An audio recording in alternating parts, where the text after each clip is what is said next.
Welcome back all dear student. Today we are going to start a very important topic, name is Fajans rule. Fajans rule explain about the covalent character. In Fajans rule two factors are include to explain the covalent character. One is polarising power और second one is polarisability. तो इन दो factors के बारे में हमें basically discuss करना है इसके अंदर और हम लोग बता पाएंगे कि किसका कोवेलेंट कैरेक्टर ज्यादा होगा और किसका कोवेलेंट कैरेक्टर कम होगा। सबसे पहले मैं बात कर रहा हूं कि हमारे पास पोलराइजिंग पावर क्या होता है, फिर हम लोग बात करेंगे पोलराइजिबिलिटी क्या होती है। Polarising power is the power of cation, is the power of cation to polarise the anion. Simply हम लोग बात करते हैं, देखिए एक बार,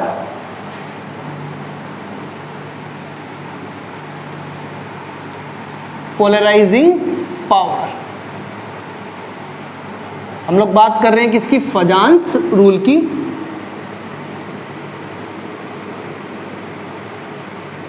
explain about covalent character,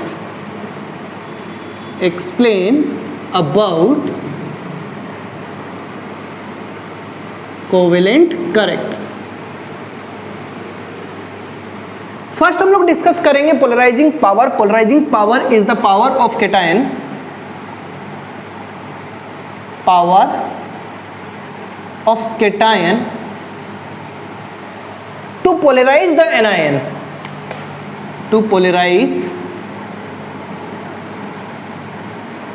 the anion.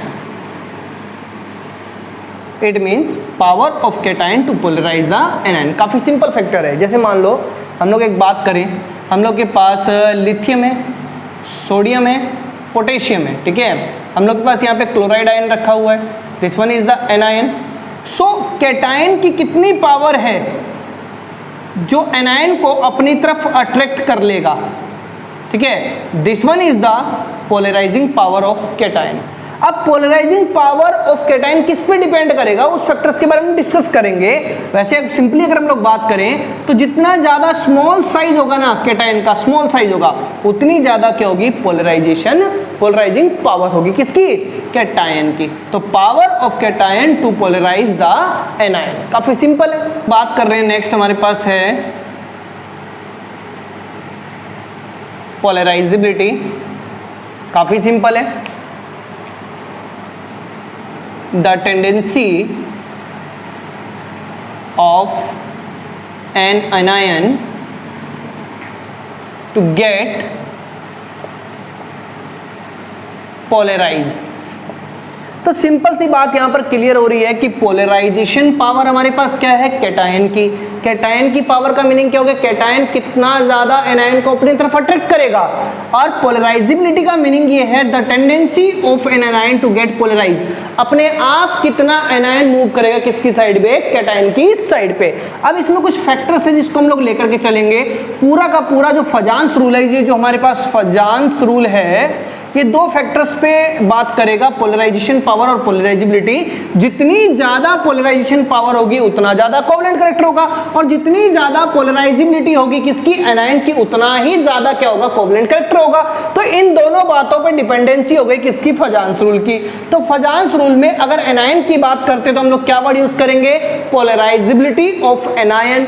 और यहां पर अगर हम बात करें कैटायन की तो क्या होगा, पोलराइजिंग पावर, क्या होगा, पोलराइजिंग पावर। तो इट मींस कैटायन तो अपनी तरफ खींचता है और एनायन मूव करता है किस साइड में, कैटायन की साइड पे। तो कुछ फैक्टर्स हैं जिसको लेकर के हम बात करेंगे, और जितना ज्यादा पोलराइजेशन पावर होगा उतना एनायन पास आएगा, और जितना एनायन पास आएगा उतना ज्यादा क्या होगा, न्यूट्रलाइजेशन होगा। Similarly in the case of polarisability it means anion move itself toward the cation. It means क्या हुआ यहाँ पर कि भाई एनायन अगर अपने आप ही मूव करेगा किस साइड पे, कैटायन की साइड पे, तो न्यूट्रलाइजेशन तो तब भी होगा। इट मींस अगर ये इंक्रीज होगा तो भी कोवेलेंट कैरेक्टर होगा, ये इंक्रीज होगा तो भी कोवेलेंट कैरेक्टर होगा। तो कुछ एग्जांपल के साथ चलते हैं, देखिए एक बार। सबसे पहले मैं इसके कुछ फैक्टर्स की बात कर रहा हूं, देखिए काफी सिंपल फैक्टर है इसके अंदर। सबसे पहले मैं बात करूंगा size of cation. Size of cation, size of cation का क्या इफेक्ट होगा किसके ऊपर, कोवेलेंट कैरेक्टर के ऊपर। देखो हम लोग बात कर रहे हैं साइज ऑफ कैटायन। लेट हम लोगों के पास सिंपल एग्जांपल है lithium chloride sodium chloride and potassium chloride. Exam में क्वेश्चन आ गया lithium chloride, sodium chloride, potassium chloride, इन तीनों में से किसका कोवलेंट कैरेक्टर ज्यादा होगा। तो कोवलेंट कैरेक्टर ज्यादा होने के लिए दो कंडीशन हमें चाहिए, एक तो पोलराइजेबिलिटी ज्यादा हो या फिर पोलराइजिंग पावर ज्यादा हो। तो पोलराइजिंग पावर तो किसकी होती है, कैटायन की, और पोलराइजेबिलिटी किसकी होती है, एनायन की। तो यहां पर आप देखिए बेटा एनायन तो बिल्कुल सेम है ना, तो इसका मतलब यहां पर पोलराइजेबिलिटी जो है वो तो तीनों केस में क्या हो गई, सेम, बट अब डिपेंडेंसी किसके ऊपर आ गई, कैटायन के ऊपर, इसका मतलब पोलराइजिंग पावर पे। तो यहां पर हम बात करेंगे किसकी, पोलराइजिंग पावर को लेकर के। तो पोलराइजिंग पावर किसकी ज्यादा होगी, साइज ऑफ कैटायन पे डिपेंडेंसी आ गई। भाई यहां पर प्लस चार्ज है, यहां प्लस चार्ज है, यहां भी प्लस चार्ज है। आप डिस्कस करो कि लिथियम प्लस, सोडियम प्लस और पोटेशियम प्लस, इनमें से साइज किसका बिगर है। जितना साइज इंक्रीज होगा उतना ही न्यूक्लियर इफेक्ट कम होता जाएगा। देखो हम बात करते हैं यहां पर left to right, size of cation क्या हो रहा है, इंक्रीज। अगर साइज ऑफ कैटायन इंक्रीज होगा डेफिनेटली न्यूक्लियर इफेक्ट डिक्रीज होगा। इट मींस आप समझ पा रहे हो कि भाई अगर मान लो साइज एक तो ये और एक इलेक्ट्रॉन ये रखा हुआ है, इसको खींचना है, एक हमारे पास इस तरह का प्रोपोर्शन है, इसको इलेक्ट्रॉन को खींचना है, तो एक बात बताओ इन दोनों में से कौन जल्दी खींच पाएगा, इलेक्ट्रॉन को ये खींच पाएगा ना, क्योंकि यहाँ पर न्यूक्लियस का इफेक्ट इलेक्ट्रॉन के ऊपर ज्यादा लगेगा, ठीक है ना। तो साइज अगर स्मॉल होगा तो डेफिनेटली पोलराइजिंग पावर क्या होगी, ज्यादा, मतलब एनायन को खींचने की पावर क्या होगी, ज्यादा। तो मैं यहाँ बात कर लेता हूं, smaller is the size of cation, more will be polarizing power। सो काफी सिंपल हो गया, साइज ऑफ कैटायन क्या हो रहा है, इंक्रीज हो रहा है, न्यूक्लियर इफेक्ट क्या हो रहा है, डिक्रीज हो रहा है। भाई न्यूक्लियर इफेक्ट ही डिक्रीज हो गया, प्लस चार्ज का जो अट्रैक्टिंग पावर है वही डिक्रीज हो गई, तो पोलराइजिंग पावर भी क्या हो जाएगी, पोलराइजिंग पावर भी डिक्रीज हो जाएगी। और जैसे ही पोलराइजिंग पावर डिक्रीज होगी तो समझ लेना कि कोवलेंट कैरेक्टर भी क्या हो गया, कोवलेंट कैरेक्टर भी हमारे पास क्या हो जाएगा, डिक्रीज। तो out of these two which one has more covalent character, simply से lithium chloride is more covalent, क्योंकि हम लोग बात कर रहे हैं ना यहां से यहां पर क्या हो रहा है, decrease. It means lithium chloride सबसे ज्यादा कोवलेंट कैरेक्टर, फिर सोडियम क्लोराइड और फिर क्या आएगा हमारे पास, पोटेशियम क्लोराइड। तो ये फैक्टर हमारे पास तैयार होगा। अगर कैटायन का साइज स्मॉल होगा, सिंपली दिमाग में रखो, अगर एनायन सेम है और कैटायन का साइज स्मॉल है तो कोवलेंट कैरेक्टर ज्यादा होगा, बिकॉज वहां पर न्यूट्रलाइजेशन क्या होगा, ज्यादा। और न्यूट्रलाइजेशन ज्यादा क्यों होगा, उसका रीजन है बिकॉज यहां पर न्यूक्लियर इफेक्ट ज्यादा है, मतलब पोलराइजिंग पावर क्या है, ज्यादा है, ठीक है। अब हम अपने नेक्स्ट स्टेप पे चलते हैं, ये था हमारे पास साइज ऑफ कैटायन के ऊपर। अब बात करते हैं लार्ज साइज ऑफ एनायन। ये तो क्या बात करेंगे, favourable factor small size of cation. Cation का साइज क्या होना चाहिए, स्मॉल होना चाहिए, तो कोवलेंट कैरेक्टर क्या होगा, ज्यादा होगा। अब हम बात करेंगे large size of anion. Anion का साइज बिगर होना चाहिए, क्यों होना चाहिए उस पर बात करते हैं। देखिए एक बार,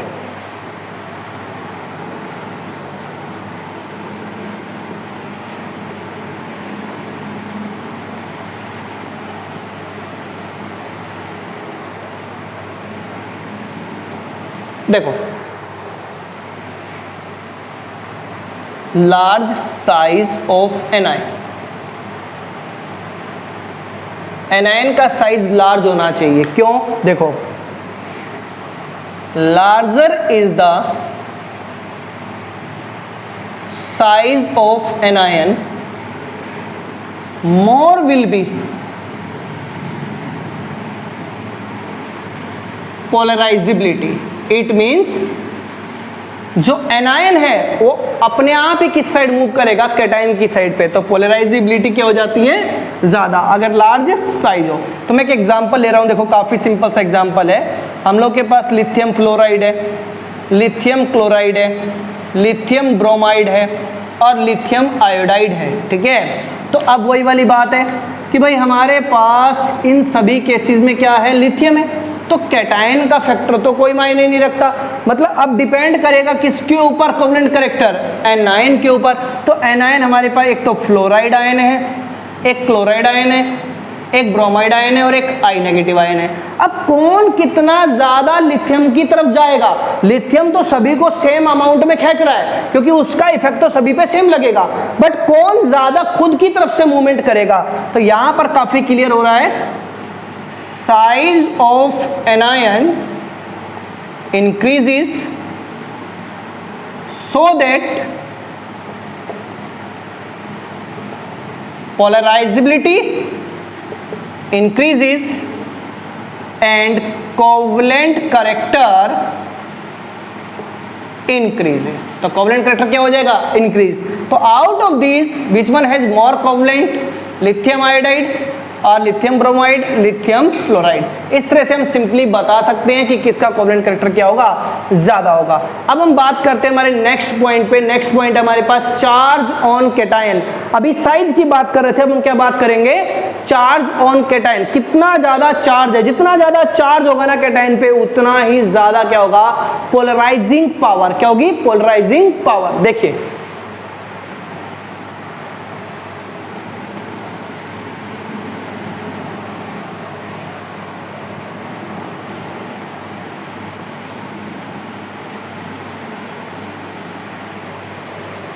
लार्ज चार्ज ऑन कैटायन, या हम लोग बात कर सकते हैं simply charge on cation.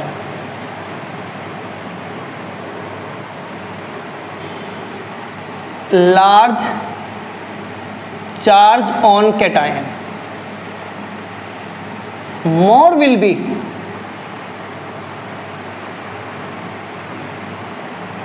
polarization power so that cation more attract the electron cloud, due to which more neutralization occur and covalent character increases। Covalent character क्या हो जाएगा? इंक्रीज। तो देखो सिंपल हम लोग प्रोस्पेक्ट लेकर के चल रहे हैं। यहाँ पर हम लोगों के पास चार्ज ऑन कैटायन की बात कर रहे हैं। हम लोग के पास लेट NaCl है, लेट मैग्नीशियम क्लोराइड है और one more example aluminium chloride है। अनायन सेम है ना, बट चार्ज ऑन कैटायन पे हम लोग बात करें तो सोडियम पे +1, मैग्नीशियम पे +2 और एल्युमिनियम पे +3। तो जितना ज़्यादा चार्ज होगा तो सिंपली हम बात करें चार्ज ऑन कैटायन क्या हुआ? इंक्रीज। सो पोलराइजेशन क्या हुआ? इंक्रीज। अगर पोलराइजेशन इंक्रीज होगा तो कोवलेंट कैरेक्टर भी क्या होगा? Covalent character is also increases. ठीक है, तो ये कुछ फैक्टर्स थे जो हम लोगों ने डिस्कस किए। अभी मैं बात कर रहा हूँ एक और फैक्टर पे, इलेक्ट्रॉनिक कॉन्फ़िगरेशन फैक्टर पे। तो वहां से हम लोग कैसे बताएंगे किसका कोवलेंट कैरेक्टर ज्यादा होगा और किसका कोवलेंट कैरेक्टर कम होगा? तो देखिए काफी सिंपल है वो भी। Next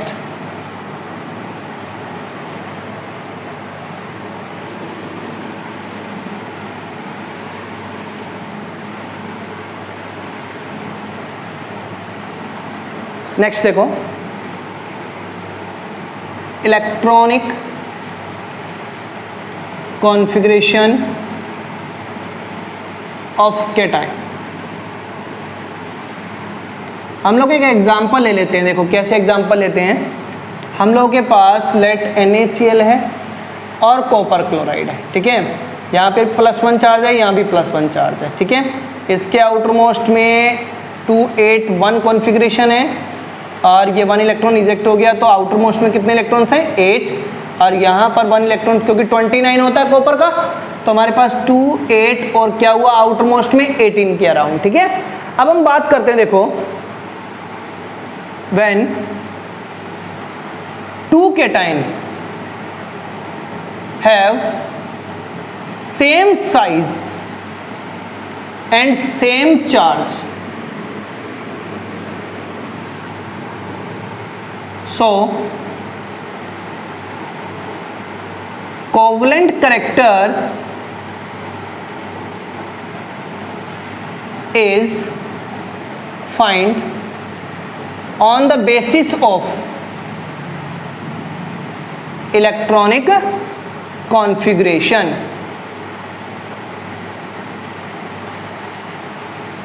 Those cation having pseudo noble gas configuration with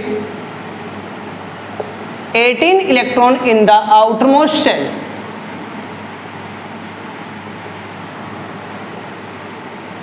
having more covalent character than those configuration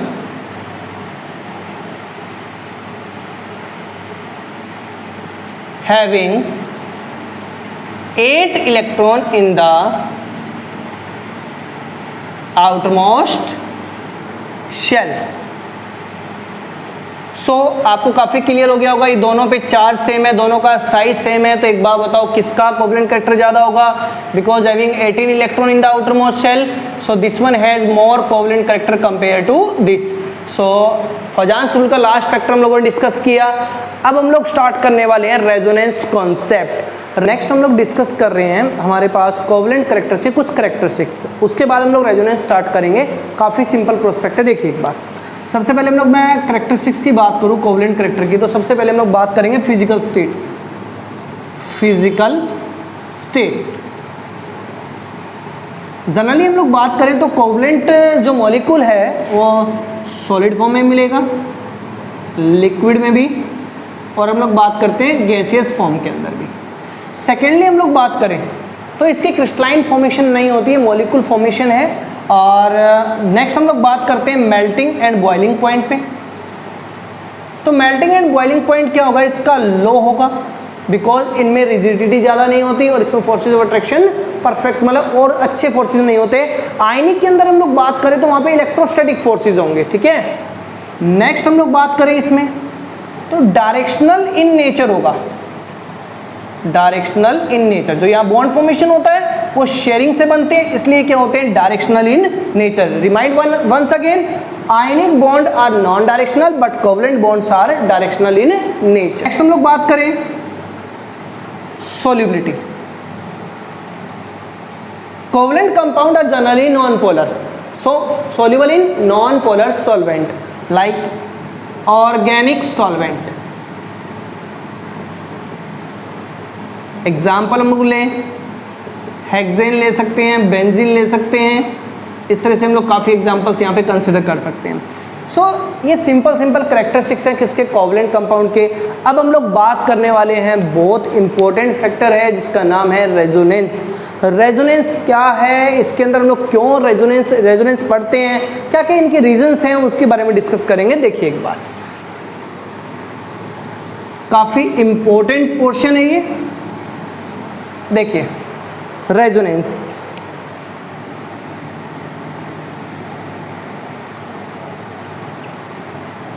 resonance एक तरह से एक फिनोमिना है जिसमें हम लोग इंडिविजुअल रेजोनेटिंग स्ट्रक्चर्स प्रिपेयर करते हैं. तो बात आती है कि हम लोग भाई रेजोनेंस पढ़ते ही क्यों हैं. एक तरह से अगर मैं बहुत सिंपल सी बात करूं तो रेजोनेंस एक कॉन्सेप्ट है स्टेबिलिटी का, concept of stability.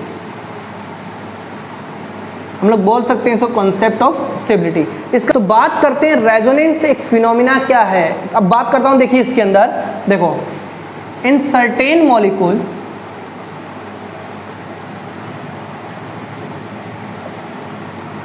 Single resonating structure या सिंगल लेविस स्ट्रक्चर की हम बात करें, single Lewis structure not explain all the properties. So molecule form more than one structure. All structure having most of the properties but none of these having all the properties. The actual structure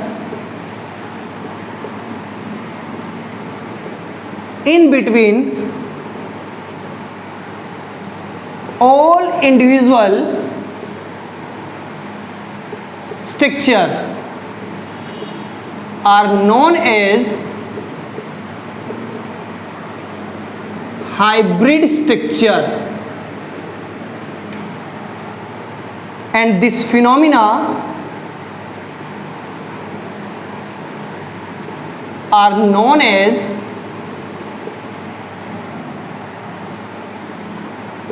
resonance.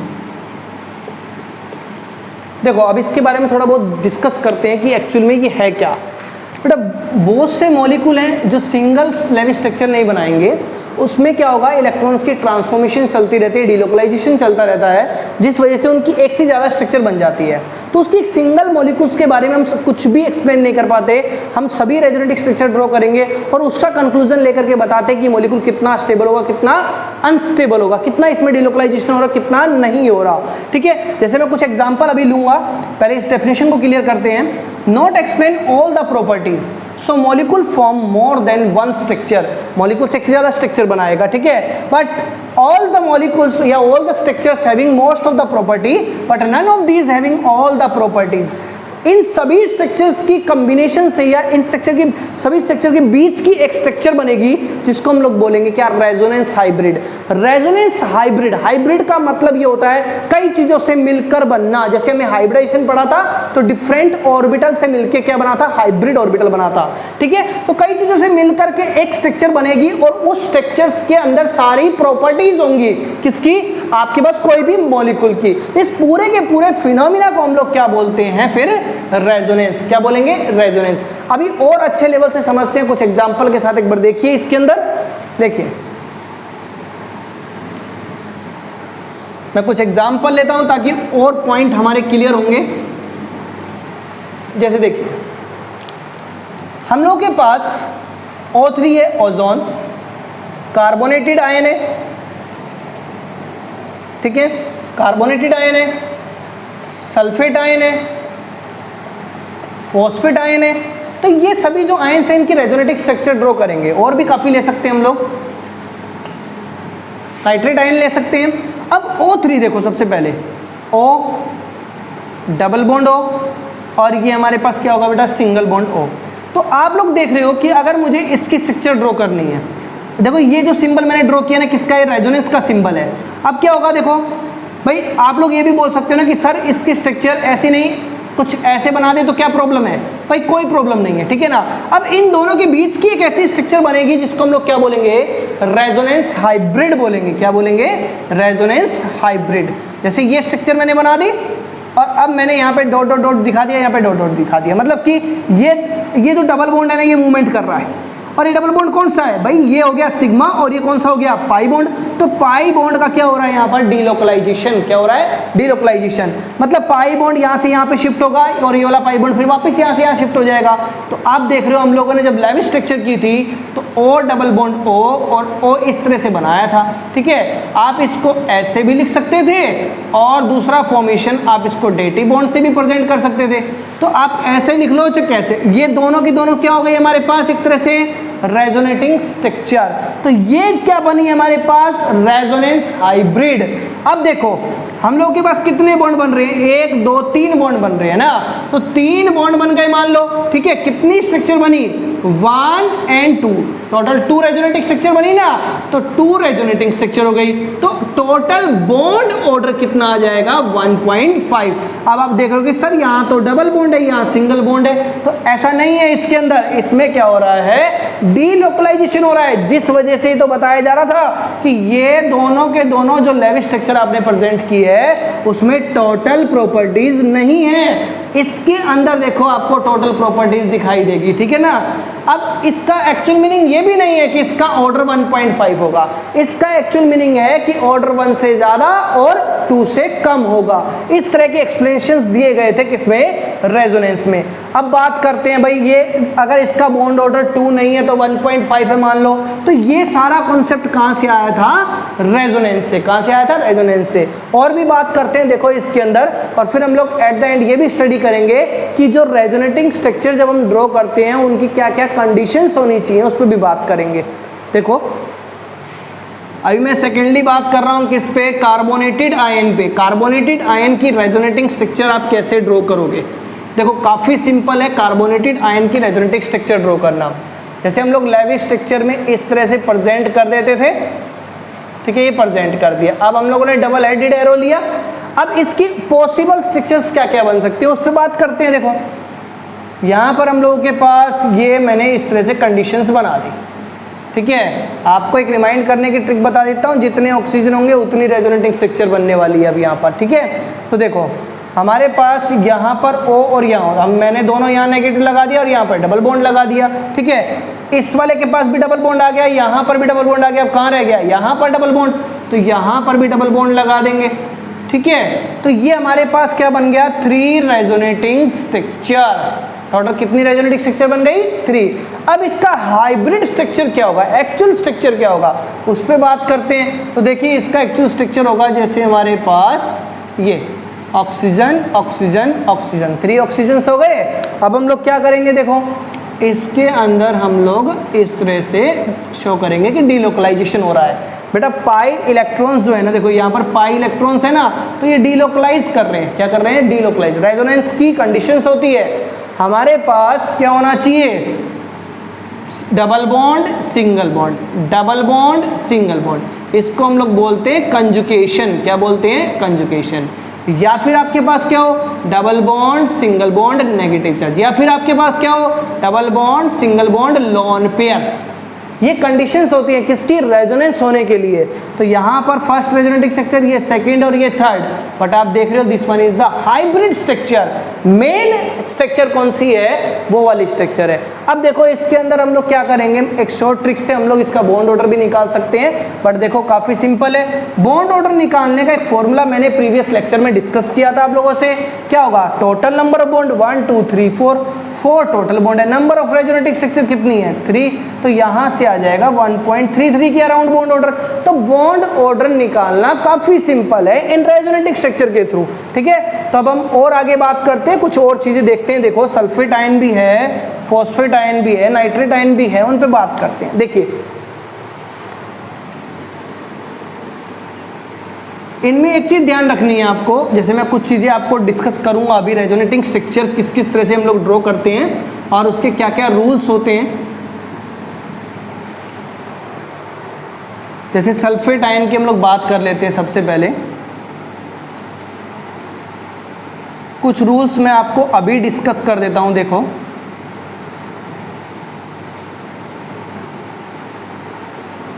ये हमारे पास sulphate ion, देखो सबसे पहली बात तो ये है कि यहाँ पर जब भी हम रेजोनेटिंग स्ट्रक्चर ड्रॉ करेंगे, एटम की मूवमेंट नहीं होनी चाहिए, एटम फिक्स होना चाहिए। मूवमेंट किसकी होनी चाहिए, इलेक्ट्रॉन्स की। किसकी, इलेक्ट्रॉन्स की। चलो मैं यहाँ पर आपको बता देता हूँ कि रेजोनेटिंग स्ट्रक्चर जो हम लोग ड्रॉ कर रहे हैं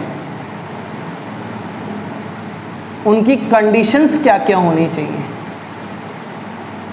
देखो सबसे पहले मैं बात कर रहा हूं, atom is fix but movement of electron take place. Secondly, the contributing structure, मतलब जितनी भी रेजोनेटिंग स्ट्रक्चर बनेंगी, हैविंग सेम एनर्जी, उनकी एनर्जी क्या होनी चाहिए, same. Third, the contributing structure having same number of unpaired electron. Fourth हम लोग इसमें बात करें, same charge not come on adjacent, ठीक है। तो ये कुछ कंडीशंस हैं। और आपको एक बात और बता देता हूं, जितनी भी रेजोनेटिंग स्ट्रक्चर हम लोग ड्रॉ कर रहे हैं, उन सभी रेजोनेटिंग स्ट्रक्चर को हम लोग क्या बोल सकते हैं, कैनोनिकल स्ट्रक्चर्स हम लोग बोल सकते हैं उसको, ठीक है। तो ये थी कुछ रेजोनेंस की कंडीशंस, रेजोनेटिंग स्ट्रक्चर हम लोग किस किस तरह से ड्रॉ कर सकते हैं। अब हम लोग आगे बात करेंगे जो हमने सल्फेट आयन लिया उसकी रेजोनेटिंग स्ट्रक्चर ड्रॉ करेंगे। देखिए एक बार,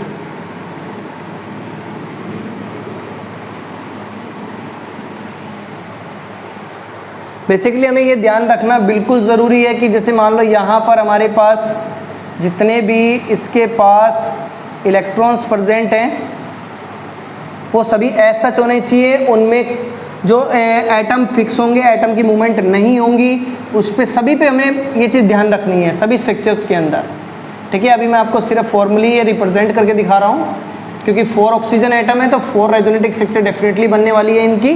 अब देखो, सबसे पहले हम लोग बात करेंगे कि भाई यहाँ पर हमारे पास नेगेटिव नेगेटिव और यहाँ पर ऑक्सीजन ऑक्सीजन है, तो सबसे पहले हम लोग कर लेते हैं ये डबल बॉन्ड, इसको एज सच रहने देते हैं, ठीक है। और यहाँ पर भी इसको एज सच रहने देते हैं, ठीक है। इनकी मूवमेंट करते हैं डबल साइड, एक बार यहाँ पर डबल बॉन्ड, एक बार यहाँ डबल बॉन्ड, ठीक है। फिर नेक्स्ट सेक्शन में हम लोग क्या करेंगे, इस डबल बॉन्ड की भी हम लोग मूवमेंट कर देंगे, ठीक है ना। तो नेक्स्ट सेक्शन में हम लोग इसकी डबल बॉन्ड की मूवमेंट करके फिर इसको भी फाइंड आउट कर लेंगे। देखो हम लोग के पास क्या है, यहाँ पर negative charge negative charge negative charge negative charge और नेगेटिव चार्ज, यहाँ पर ये सभी स्ट्रक्चर्स क्या हैं, डिफरेंट डिफरेंट है। अब हम बात कर लें O negative, double bond O और ये O नेगेटिव, ठीक है। इस तरह से हम इनकी रेजोनेटिंग स्ट्रक्चर ड्रॉ कर सकते हैं। अब रेजोनेटिंग स्ट्रक्चर हम लोगों ने ड्रॉ कर ली है, तो वही बॉन्ड ऑर्डर निकालना काफ़ी सिंपल है। क्या होगा बॉन्ड ऑर्डर निकालने के लिए, number of bond 1 2 3 4 5 6, number of resonating structure 4, तो यहाँ से आ गया 1.5। इस तरह से हम इनकी बॉन्ड ऑर्डर्स भी इजीली फाइंड आउट कर सकते हैं, ठीक है। तो सिमिलरली यहाँ पर PO4 3 नेगेटिव का होगा, NO3 नेगेटिव का होगा। देखिए एक बार,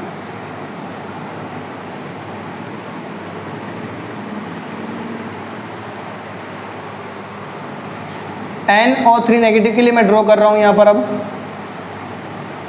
only 1 negative charge, double bond O and 1 is dative bond. So इसको रिप्रेजेंट करना है तो मूवमेंट करवा दो इलेक्ट्रॉन्स की। देखो यहाँ पर क्या होगा, NO नेगेटिव हो जाएगा और यहाँ पर हमारे पास डबल बॉन्ड, ये dative bond. Similarly O negative, double bond, dative bond, ठीक है। इस तरह से हम रेजोनेटिंग स्ट्रक्चर इसकी ड्रॉ कर सकते हैं, ठीक है। अब मैं बात कर रहा हूँ, एक क्वेश्चन है, राइट द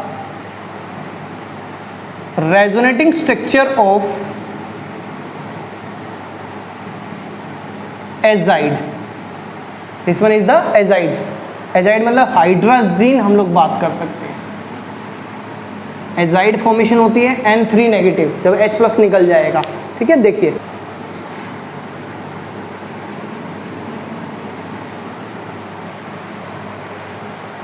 देखो हम लोग एजाइड हाइड्राजीन की बात कर रहे हैं, HN3, ठीक है। काफ़ी सिंपल रहेगा हमारे लिए ये, H N N and N, H N N and N।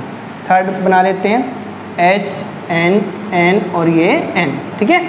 Nitrogen कितने बॉन्ड फॉर्मेशन करेगा, 3 ना।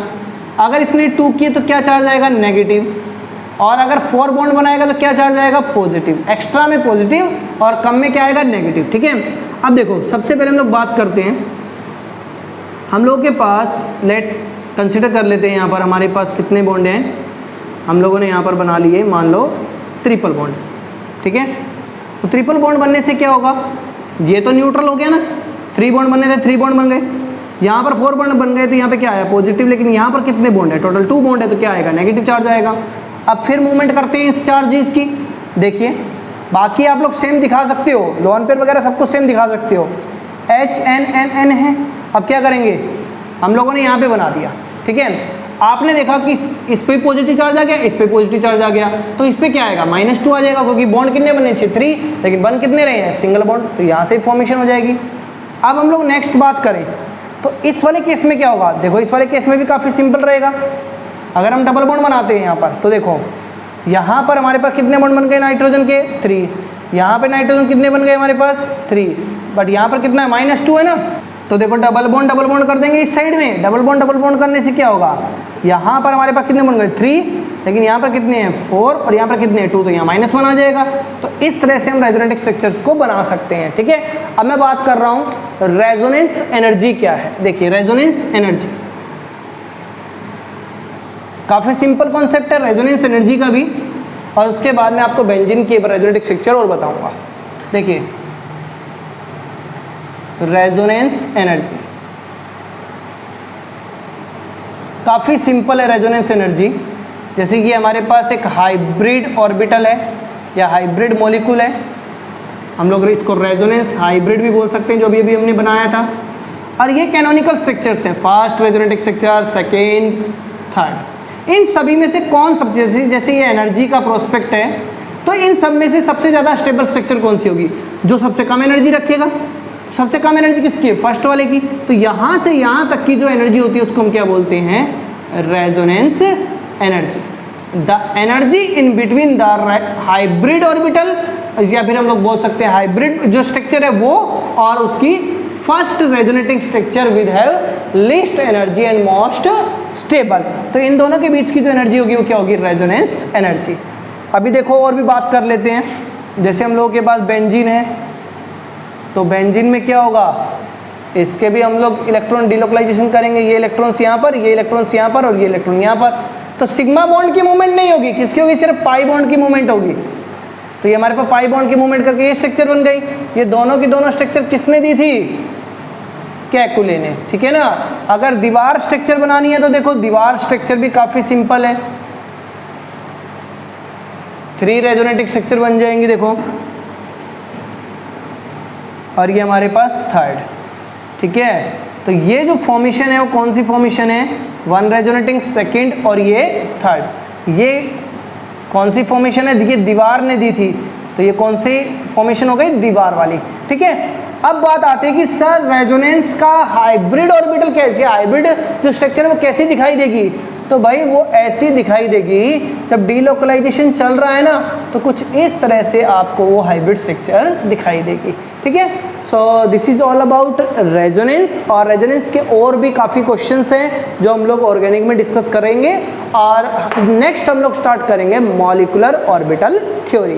काफ़ी इंपॉर्टेंट थ्योरी है जो वेव मैकेनिक्स के ऊपर बेस्ड है। स्क्रोडिंगर वेव इक्वेशंस का यूज़ करके वेव फंक्शन को उसने एनरोल किया, और वहाँ से बॉन्डिंग और एंटी बॉन्डिंग ऑर्बिटल्स के थ्रू एक वीबीटी को भी कुछ ना कुछ इंपॉर्टेंस देते हुए, और वहाँ पर जो मैग्नेटिक बिहेवियर है सभी मॉलिक्यूल्स का, एग्जिस्टेंस के बारे में काफ़ी चीज़ें डिस्कस की गई थी। Thank you all of you.